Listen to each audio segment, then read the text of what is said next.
బావగారు ఉన్నారు. అన్నయ్య ఇంటి గురించి తలుచుకొని బాధపడుతూ ఉన్నాడు. ఆలోచన ఇంటి బయటికి తీసుకురావాలంటే మనం ఏదో ఒకటి చేయాలి. మాధవ, చేతి చిరాగ్గా ఉంది. నా భార్య మీద ఏం చేయకపోతే ఇంకెవరు రాస్తారు? భార్య అయితే మీద చెయ్యాలనుందా? ప్రశాంతంగా పడుకోవడానికి లేకుండా ముందు చేతి మాధవ.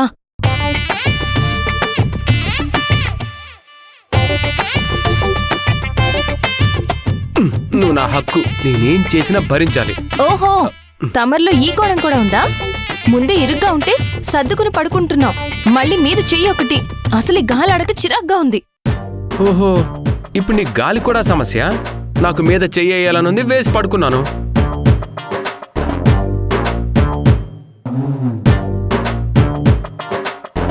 మరి నువ్వు ఇలాంటి వాడివని అనుకోలేదు మాధవ. పెళ్లికి ముందు ఒకలా ఉన్నావు, పెళ్ళైన తర్వాత మరోలా ప్రవర్తిస్తున్నావు. మరి అంత దుర్మార్గంగా ప్రవర్తించారా? నీ మీద చేసినందుకు మాట్లాడేస్తున్నావు. చెయ్యొద్దన్నందుకే ఇన్ని మాటలు మాట్లాడుతున్నావు. ఇంకా లోపల ఎన్ని మాటలున్నాయో. ఎంత దుర్మార్గుడువో మాకేం తెలుసు? నేను దుర్మార్గున్నా? నేను ఎటువంటి వాడినా మా అన్నయ్య అడుగు చెప్తాడు. అన్నయ్య, భూమిని చూసావు ఏముంటుందో? నేను దుర్మార్గుడిని అంట. నిన్నెవరా దుర్మార్గుడనేది? తెలియని వాళ్ళు కూడా అనుకోరు. ఈ అన్న కోసం, ఈ కుటుంబం కోసం మా అందరికంటే ఎక్కువ కష్టపడేది నువ్వే. పెద్దవాణ్ణి కాబట్టి పేరు నాకొచ్చినా కష్టమంతా నీదేరా.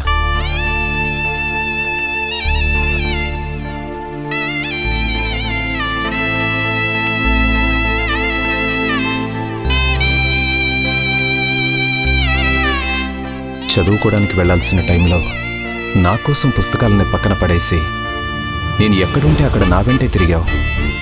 అయోధ్యలో ఉన్నా, అరణ్యంలో ఉన్నా నీతోనే నేనున్నాను అన్నావు.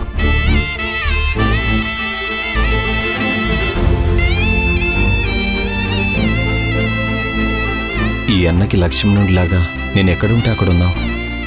నేనే అన్నీ అన్నట్టుగా బతుకుతున్నావు. హోటల్లో మాస్టర్గా, ఓ పనివాడిగా బతికి నన్ను మాత్రం కుర్చీలో కదలకుండా కూర్చోబెట్టి ఎక్కడ లేనే గౌరవాన్ని తెచ్చావు. అమ్మా నాన్న బాధపడకుండా చూసుకున్నావు.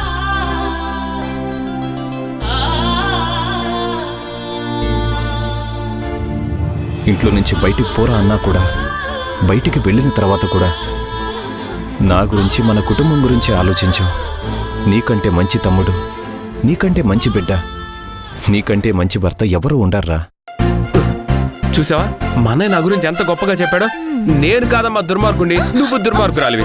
నాలాంటి భర్త దొరకడం నీ అదృష్టం. ఏదో నా టైం బాలేక బావా నీ చెల్లిని ప్రేమించి పెళ్లి చేసుకోవాల్సి వచ్చింది.